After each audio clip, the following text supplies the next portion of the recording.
Ramón Ayala y Cornelio Reina se convirtieron en los máximos referentes de la música norteña al formar el emblemático dúo Los Relámpagos del Norte. Eran grandes músicos, compositores y amigos que coincidieron, crearon, cantaron y alcanzaron la fama. Sin embargo, su destino tomó un giro inesperado. Los celos y conflictos personales se interpusieron, quebrando finalmente su relación. Hoy les contaré esta historia llena de emociones. La separación de los Relámpagos del Norte estuvo marcada por una traición. Ramón conquistó a la esposa de Cornelio.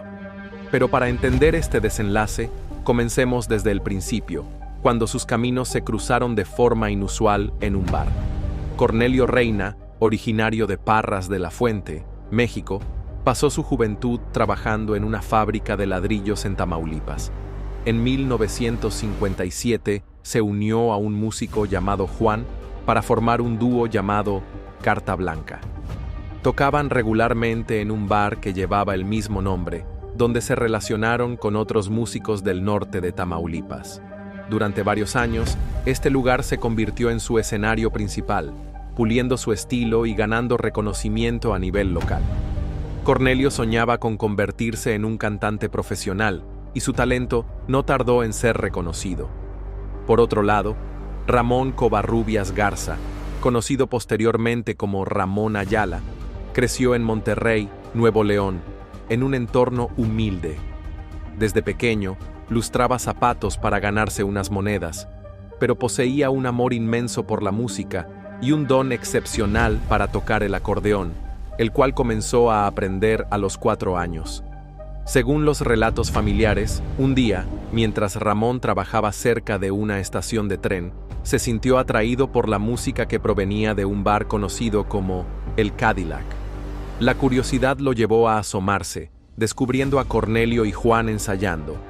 Aunque apenas era un niño, Ramón ya practicaba incansablemente con su acordeón. Con timidez, pidió a Juan que le permitiera tocarlo. Aunque éste al principio se mostró renuente, Cornelio lo animó a darle una oportunidad. Aprovechando el momento, Ramón interpretó varias melodías que dejaron a todos boquiabiertos. Su don era innegable. Aquella noche, Ramón ejecutó con pasión una polca llamada Rosa Ana, y el público, emocionado, estalló en aplausos. Los músicos quedaron tan impresionados que le ofrecieron trabajo en el acto. Apenas con 15 años, Ramón ya se había labrado un nombre como El Muchacho, ganándose el respeto en la escena musical local. Sin embargo, enfrentó obstáculos debido a su corta edad. El Sindicato Nacional de Filarmónicos de Reynosa inicialmente le prohibió tocar profesionalmente en bares. Tras varios intentos, logró la aprobación y comenzó a tocar con diversos músicos que valoraban su talento. Su habilidad con el acordeón lo convirtió rápidamente en una figura destacada. Durante esta etapa, Ramón conoció a Homero Guerrero, conocido como El Cadete o Teco. Juntos grabaron un disco que mostró la destreza de Ramón con el acordeón. Mientras tanto, Cornelio seguía actuando con Carta Blanca en el Cadillac. Fue entonces cuando el destino quiso intervenir. Juan, el compañero de Cornelio en Carta Blanca, comenzó a considerar su retiro del dúo. Paralelamente, un joven músico llamado Maya solicitó una oportunidad para tocar con ellos. Ante la inminente partida de Juan, decidieron probar con Maya para evaluar cómo encajaba su estilo. Sin embargo, cuando Juan finalmente dejó el grupo, Cornelio quedó sin compañero. Fue entonces cuando recordó a Ramón Ayala, consciente de que su talento y estilo eran el complemento ideal para sus composiciones. Después de varias semanas de actuaciones constantes en aquel bar, Cornelio, conocido allí por el apodo de Teco, se acercó a Ramón y le preguntó si deseaba continuar colaborando.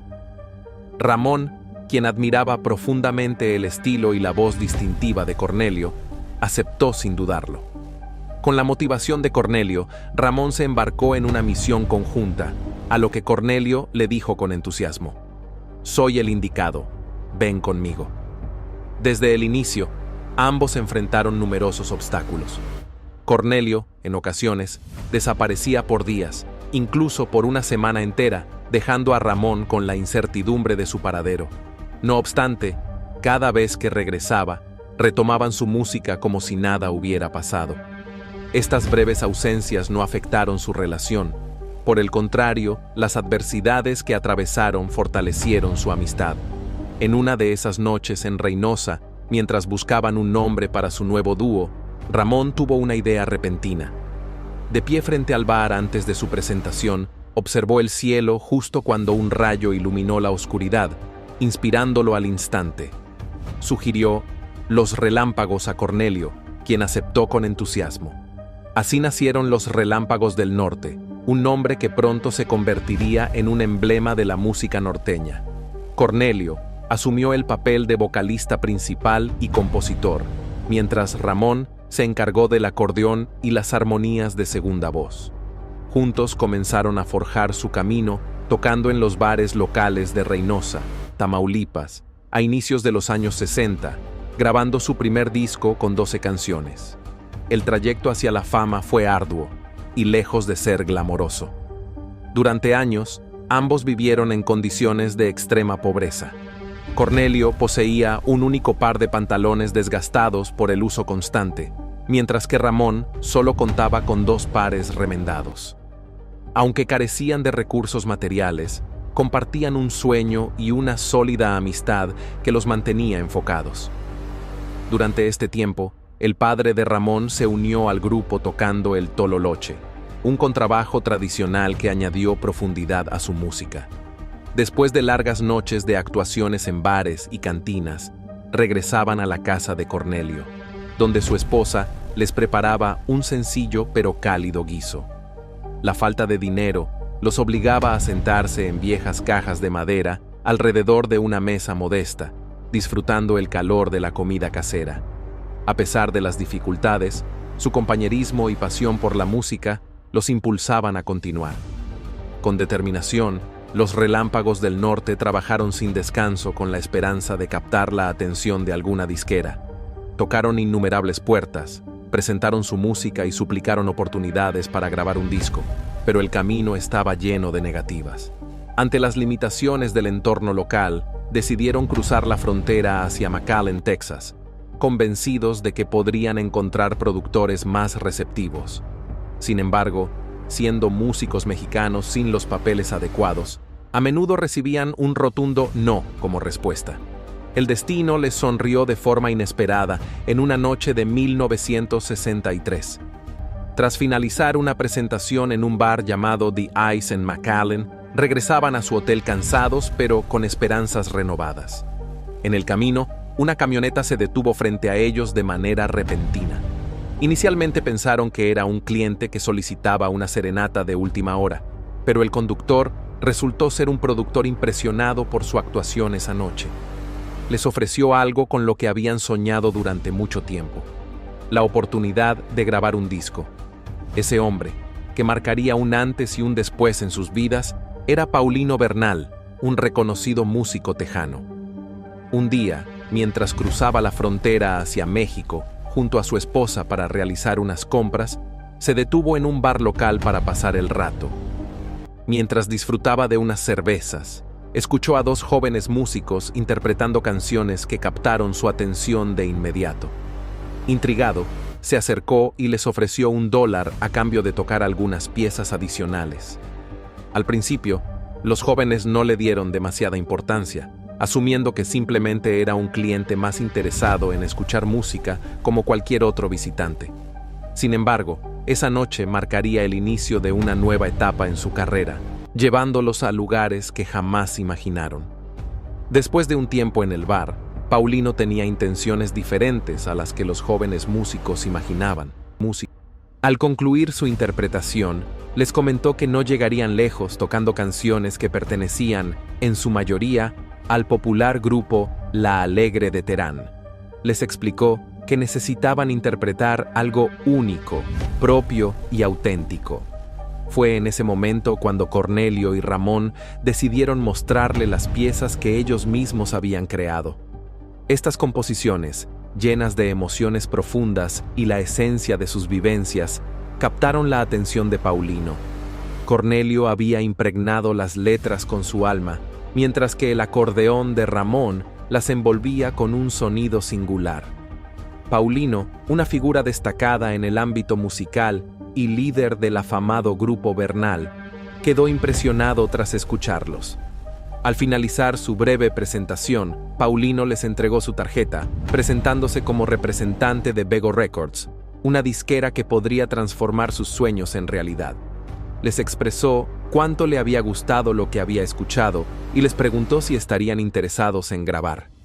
Sin embargo, Cornelio y Ramón mostraron cierto recelo, pues ya habían enfrentado rechazos previos al intentar entrar en la industria musical. Le explicaron que en McAllen nadie les había dado una oportunidad, pero Paulino no se dejó intimidar.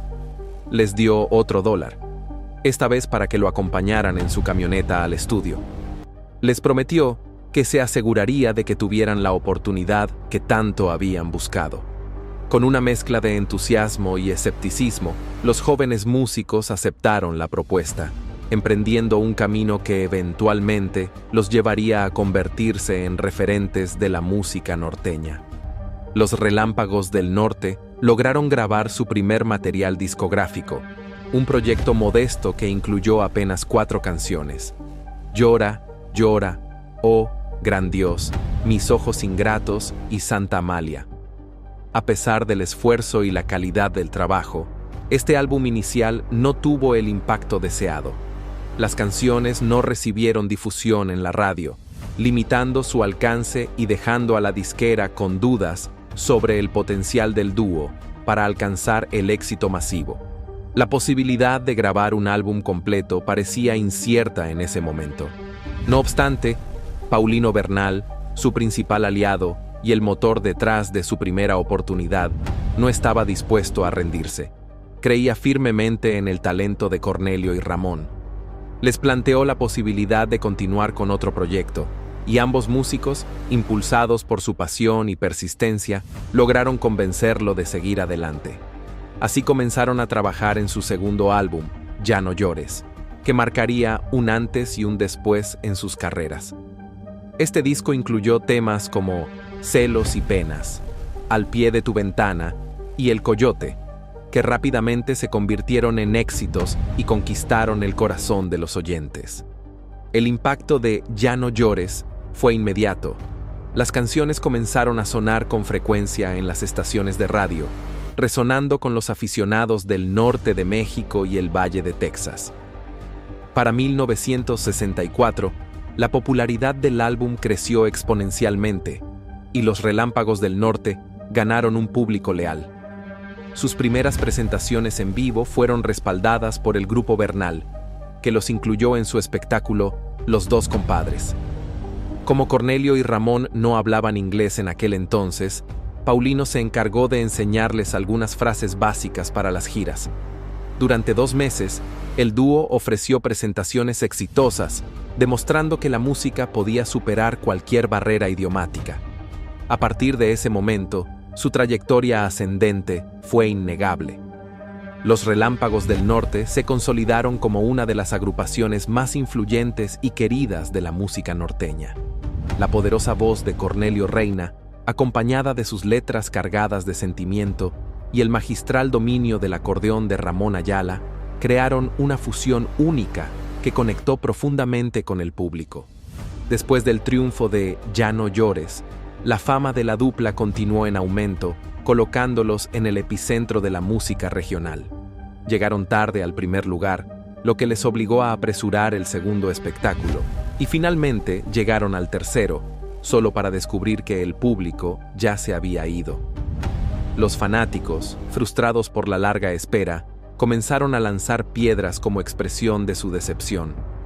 Al darse cuenta de que necesitaban una gestión más profesional, decidieron recurrir a Cando Cano, quien se convirtió en su nuevo manager. Bajo su dirección, la carrera del dúo prosperó aún más, ya que Cano logró asegurar contratos adicionales y organizar su creciente agenda de forma más eficiente. Con su apoyo y su arduo trabajo, grabaron 3 álbumes más exitosos, consolidando su lugar en la industria musical. Temas como Comal Metate, Hay Ojitos y Con tinta de sangre se convirtieron en éxitos, sumando a su continuo ascenso. En 1967, en el punto más alto de su carrera, los Relámpagos del Norte recibieron una gran oportunidad de parte del legendario Don Antonio Aguilar, quien los invitó a participar en varias películas. Aparecieron en El hijo de Gabino Barrera, La captura de Gabino Barrera y El ojo de vidrio. Sin embargo, tras años de éxito juntos, el dúo que alguna vez fue inseparable comenzó a enfrentar tensiones crecientes y los rumores sobre su separación empezaron a circular en 1970. Después de 8 años creando algunas de las canciones más icónicas de la música norteña, la pareja se separó oficialmente, poniendo fin a una etapa histórica de los Relámpagos del Norte. Cornelio, al reflexionar sobre esa decisión, confesó más tarde: «Ya no puedo hacer este trabajo más, voy a probar suerte por mi cuenta». Sus palabras dejaban entrever las luchas internas y las presiones que llevaron a la separación, y aunque muchos especularon sobre los motivos detrás de la ruptura, era innegable la huella que los Relámpagos del Norte habían dejado en la escena musical. Los fanáticos quedaron sorprendidos, tratando de entender lo que había salido mal. A finales de los años 60, la vida personal de Cornelio también comenzó a pasarle factura. Se casó por tercera vez con Mercedes Castro, una talentosa cantante a quien él había ayudado a promover. Sin embargo, su matrimonio estuvo marcado por intensos desafíos, y los celos de Cornelio, un rasgo frecuente en sus relaciones, generaron tensiones entre ellos. Cornelio, conocido por su encanto con las mujeres, le resultaba difícil manejar la atención que su esposa recibía de los fanáticos, lo que desataba constantes conflictos. Aunque su matrimonio fue apasionado, pronto se deterioró, durando solo alrededor de 2 años. La relación se convirtió más en un cortejo que en una sociedad, con los celos de Cornelio escalando hasta tal punto que amenazó con acciones legales contra cualquier hombre que se acercara a su esposa. Para evitar problemas legales, Mercedes a menudo tenía que disculparse en nombre de Cornelio, pero el drama constante, alimentado por los celos y las infidelidades de Cornelio, terminó afectando tanto a su relación como a su carrera. Incluso la hermana de Cornelio intervino, aconsejando a Mercedes que evitara ser cruel y ayudara a su esposo, especialmente porque vivían cerca de personas que podrían apoyarlo. Sin embargo, estaba claro que la tensión entre ellos se estaba volviendo insoportable. La situación alcanzó su punto de quiebre cuando Cornelio, abrumado por las presiones de su matrimonio y su vida personal, le dijo a Mercedes que dejaría el mundo de la música, incapaz de tolerar la relación por más tiempo. Ella lo dejó, pero luego intentó regresar a la música. Sin embargo, Cornelio, incapaz de dejar atrás su propio resentimiento, se negó a permitirle volver a cantar. Surgieron especulaciones sobre si el colapso marital de Cornelio y su eventual separación de Mercedes estaban relacionados con su compañero Ramón Ayala. Se rumoraba que el creciente interés de Ayala por Mercedes, después de la separación de Cornelio, tenía algo que ver con la disolución del dúo. Aunque tales afirmaciones nunca fueron confirmadas, los chismes aumentaron, especialmente después de que se decía que la tensión entre Ayala y Reina creció tras una discusión importante. Las razones detrás de la ruptura fueron complejas, involucrando no solo rivalidades. No solo fueron los asuntos personales, sino también los problemas más profundos que afectaban a Cornelio, como sus batallas con el alcoholismo y los celos. Además, se rumoreaba que Cornelio siempre había deseado lanzarse como solista, especialmente atraído por experimentar con la música de mariachi, un género que le había fascinado durante años. Este anhelo de libertad creativa se hizo evidente a principios de la década de los 70s, cuando Cornelio comenzó a dar sus primeros pasos como artista individual, grabando éxitos como el inolvidable Me caí de la nube acompañado de mariachi. A pesar de los rumores y chismes que rodeaban la separación de los Relámpagos del Norte y las dudas sobre la reputación de Ramón Ayala, Nada de esto resultó ser cierto. Cornelio Reina y Ramón Ayala siempre se mantuvieron como grandes amigos. Como ellos mismos comentaron, todos pensaron que había disputas entre nosotros, que habíamos tenido peleas, pero en realidad no había desacuerdos. La separación fue simplemente un punto de inflexión para ambos. Para Cornelio, abrió nuevas oportunidades, especialmente en el género de mariachi, lo que le permitió incursionar en el mundo del cine.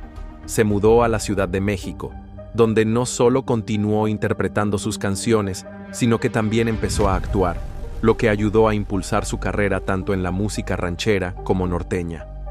Por otro lado, después de separarse de Cornelio, Ramón Ayala formó su propia banda, Los Bravos del Norte. El grupo rápidamente alcanzó el éxito, logrando su punto máximo en 1973 con su álbum debut Ni por un millón de montones de oro, que ayudó a consolidar a Ayala como una figura importante en la música norteña. La carrera de Ayala siguió en ascenso durante los años. En 2000, alcanzó uno de sus sueños al ganar un Grammy Latino por su éxito Quémame los ojos. Al año siguiente, agregó un Grammy estadounidense a su colección, consolidando aún más su estatus como una de las figuras más destacadas de la música latina. Sin embargo, uno de los episodios más oscuros de su vida ocurrió en 2009, cuando las Fuerzas Armadas mexicanas llegaron a una fiesta privada en la que él se encontraba actuando cerca de Cuernavaca y lo arrestaron, junto con los grupos Tormenta y Cadetes de Linares. Ayala no había hecho nada malo, simplemente estaba en el lugar equivocado, en el momento equivocado. Su abogado presentó rápidamente una petición ante la Comisión Mexicana de Derechos Humanos para abogar por su liberación. Familiares, amigos y fanáticos se reunieron afuera del centro de detención exigiendo su libertad. Afortunadamente, Ayala fue liberado bajo medidas cautelares para garantizar su seguridad y salud. La historia de los Relámpagos del Norte dio un giro emotivo en 1995, casi 3 décadas después de que el dúo se formara. Mientras Ramón Ayala regresaba de una gira por Estados Unidos, Cornelio se puso en contacto con él para pedirle que se reúnaran e hicieran una gira juntos nuevamente, como los Relámpagos del Norte. Ayala no pudo rechazar la propuesta, así que, durante la gira programada, Ayala realizó la mitad de sus shows con los Bravos del Norte y la otra mitad con los Relámpagos. Fue un reencuentro breve pero emotivo. Trágicamente, solo 2 años después, el 22 de enero de 1997, Cornelio falleció en la Ciudad de México debido a complicaciones relacionadas con el alcohol. En honor a su amigo, Ayala ofreció un concierto de mariachi, donde interpretó algunos de los mayores éxitos de Cornelio, rindiendo tributo al legado que habían construido juntos. Con más de 60 años de carrera, Ramón Ayala no tiene planes de retirarse del escenario. A los 79 años, Ayala, ampliamente reconocido como el rey del acordeón, no muestra signos de desaceleración tras una extraordinaria carrera de 6 décadas en la industria musical. A pesar de esto, el anuncio de su gira de 2024, titulada El principio de un final, desató rumores sobre un posible retiro después de más de 6 décadas en el negocio. Sin embargo, Ayala aclaró rápidamente que hay más detrás del nombre de la gira. «Me siento muy bien», explicó Ayala. «La gira se llama El principio de un final, porque no sabemos cuándo terminará, a menos que Dios tenga otros planes. Seguiremos adelante». A sus 78 años, Ayala sigue siendo una figura clave en la escena musical, no solo para los fanáticos de la música norteña, sino también para las nuevas generaciones, desde Alfredo Olivas hasta Peso Pluma.